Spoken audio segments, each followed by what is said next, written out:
Hello students, and now we have the miscellaneous exercise.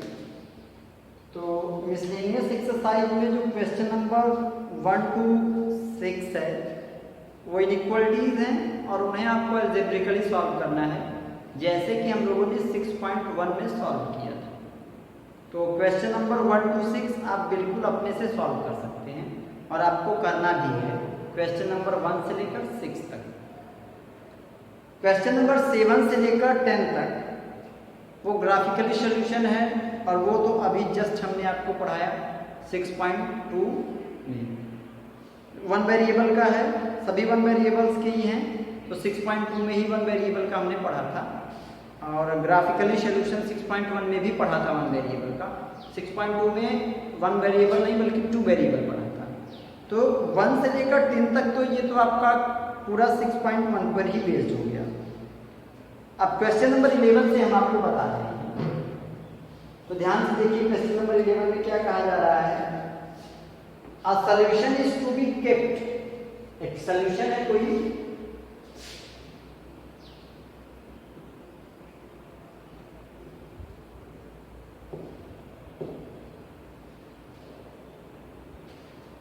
a solution is to be kept between 68 degree Fahrenheit and 77 degree Fahrenheit।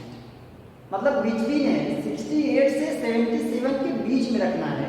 मतलब 68 नहीं होना चाहिए, 68 से ज़्यादा होना चाहिए और 77 नहीं हो सकता, 77 से कम हो सकता है।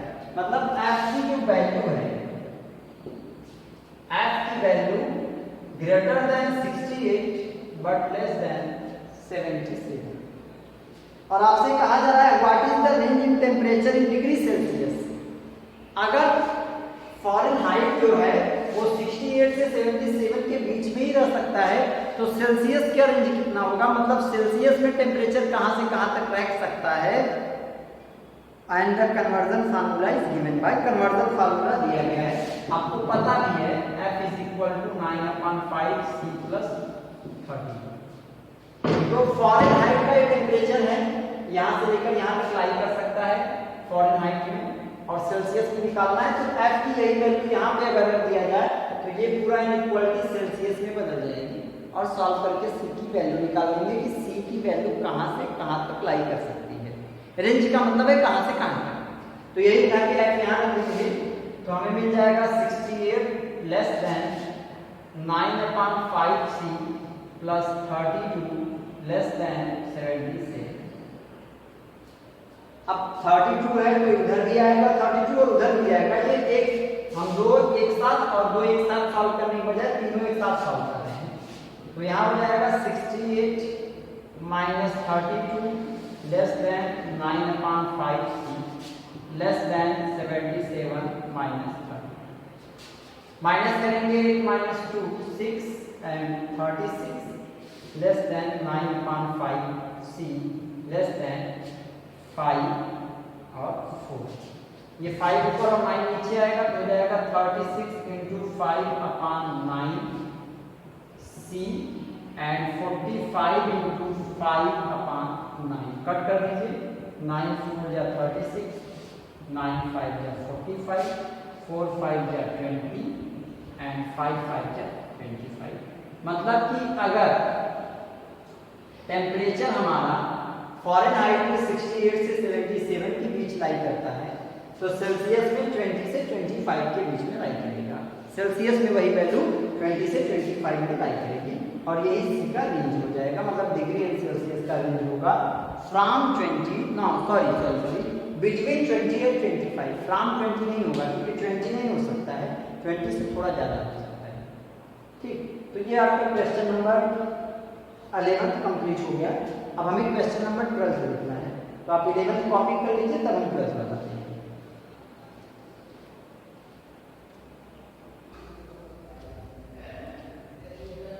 Now we have the question number 12। Question number 12 में कहा जा रहा है a solution of 8% boric acid. आपके पास एक सॉल्यूशन है जिसका जो एसिडिटी है वो 8% है। आप केमिस्ट्री में इसको बखूबी समझ सकते हैं। 8% का मतलब है कि अगर 100 ग्राम सोल्यूशन लिया जाए तो 8% उसमें बोरिक एसिड है, बाकी वाटर है, एक्वस सॉल्यूशन है। इज टू बी डाइल्यूटेड, अब इसे और डाइल्यूट किया जा रहा है by adding a 2% boric acid solution.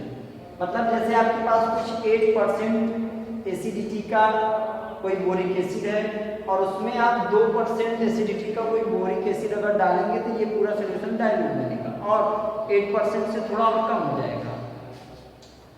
The resulting mixture is to be more than 4%, और आपको इस तरह से उसकी एसिडिटी मेंटेन करनी है किसी विशेष पर्पज के लिए कि उसकी जो एसिडिटी है वो 4% से ज्यादा हो बट लेस देन 6%, लेकिन 6% से कम हो एसिडिटी। आप 2% का एसिडिटी वाला जो सोल्यूशन है वो 8% में मिलाएं और इस तरह से मिलाएं कि जो रिजल्टिंग सोल्यूशन हो उसकी एसिडिटी 4% से ज्यादा हो लेकिन 6% से कम हो। यहां तक ये कहना था। इफ वी हैव 640 लीटर्स, अगर हमारे पास 640 लीटर्स है 8% वाला सोल्यूशन लीजिए, मतलब कि जो जिसमें हम मिला रहे हैं 2% वाला एसिडिक वाला सोल्यूशन 8% वाला जो बोरिक एसिड वाला सोल्यूशन है वो 640 लीटर है, 640 लीटर है। तो कितना लीटर हम 2% वाला सोल्यूशन मिलाएं ये कंडीशन हो। मतलब अगर 640 लीटर का हमारे पास बोरिक एसिड है जिसकी एसिडिटी 8% है तो 2% एसिडिटी वाला कितना मिक्सचर उसमें बोरिक एसिड का मिलाया जाए कि उसकी एसिडिटी 4% से ज्यादा और 6% से कम हो। यहाँ पर दो इनइक्वालिटी है, बराबर नहीं करना है, 4% से ज्यादा करना है और 6% से कम। क्लास 10th में आपने लीनियर इक्वेशन इन 2 वेरिएबल में ऐसे बहुत सारे क्वेश्चन पढ़े हैं। तो मान लेते हैं let x litres of 2% boric acid can be added, boric acid can be added. मतलब कि मान लेते हैं कि x लीटर अगर हम मिला दें 2% वाला बोरिक एसिड तो उसकी एसिडिटी 4% से ज्यादा और 6% से कम हो जाएगी। तो टोटल सॉल्यूशन का क्या हाल होगा? देन टोटल सॉल्यूशन, तो टोटल सॉल्यूशन क्या होगा आप बता सकते हैं क्या? बिल्कुल सर, कितना हो जाएगा, कितना लीटर? 640 लीटर तो है ही है, उसमें x लीटर और मिला रहे हैं तो पूरा सॉल्यूशन हो जाएगा 640 प्लस x लीटर। आया समझ? अब एक और क्वेश्चन करते हैं। 8% वाला है कितना? 640 और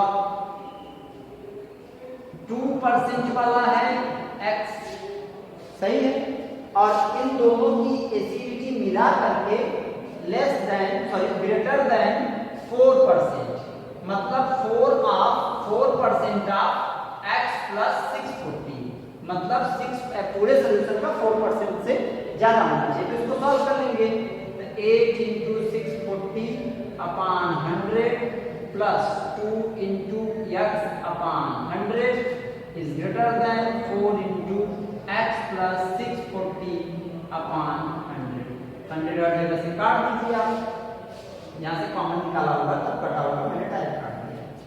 ठीक, तो एक यहाँ से इक्वलिटी तैयार होगी 640 into 8 plus 2x 4x plus 640 into 4। इसे आप सॉल्व करेंगे तो आपकी x की कोई वैल्यू मिलेगी ग्रेटर देन के लिए। ठीक है, और सेकंड कंडीशन में कह रहा है कि आपकी जो एसिडिटी है वो 6% से कम होनी चाहिए, मतलब ये पूरा सॉल्यूशन यही है लेकिन यहाँ लेस देन 6 हो जाएगा। तो हो जाएगा 8 into 640 upon 100 plus 2 into x upon 100, it will less than 6% of total solution upon 100। इसको जब आप सॉल्व करोगे तो आपको x से लेस के लिए मिलेगी इक्वलिटी। तो कहने का मतलब है यहाँ पे ग्रेटर देन या लेस देन और यहाँ पे ग्रेटर देन एक मिलेगा। मतलब इतने से लेकर इतना लीटर तक अगर मिलाया जाए तो हमारे सॉल्यूशन की जो एसिडिटी होगी वो इसके बीच में लाई जाएगी। अभी आपको सॉल्व करना है, मैंने तो इक्वलिटी बना दी है, एक इक्वलिटी यहाँ से और एक इक्वलिटी यहाँ से सॉल्व कर देंगे तो आपको 2 इक्वलिटीज मिलेगी, दोनों को कंबाइन कर देंगे कि x की वैल्यू इतने से ज्यादा बट इतने से कम होनी चाहिए। Got it? अब देखते हैं क्वेश्चन नंबर 13 और 13 भी आपका वही क्वेश्चन है, आपके लिए हम छोड़ते हैं क्वेश्चन नंबर 13 को। क्वेश्चन नंबर जो 13 है वो आपका एग्जाम्पल नंबर 20 के जैसे भी लग जाएगा, ठीक है। तो एग्जाम्पल नंबर 30 आपका ये क्वेश्चन नंबर 30 हो चुका है, ठीक। और क्वेश्चन नंबर 14 जो है वो आपका क्वेश्चन नंबर 11 के जैसे है, वो IQ वाली वैल्यू उठा के यहीं पे रख देना है। मैं क्वेश्चन नंबर 14 बता रहा हूँ कि IQ किसी पर्सन का एक फार्मूले से कैलकुलेट होता है। वो फार्मूला दिया है जैसे कि आपका टेम्परेचर इन फ़ारेनहाइट और टेम्परेचर इन डिग्री सेल्सियस दिया था। अब अगर जो 12 इयर्स के चिल्ड्रंस हैं उनका IQ 80 से 140 तक है, मतलब 80 से 140 मतलब 80 और 140 हो सकता है, तो IQ की वही वैल्यू आपको उठा करके यहाँ पे रख देनी है और इसको कैलकुलेट कर देना है, ठीक है। तो ये लग जाएगा आपका क्वेश्चन नंबर। चलिए क्वेश्चन नंबर 14 में बता रहा हूँ, आप ये कॉपी कर लीजिए, इसको आगे सॉल्व कर लीजिएगा और क्वेश्चन नंबर 13 पूरा सॉल्व कर लीजिए। ओके, ठीक, कॉपी कर लीजिए।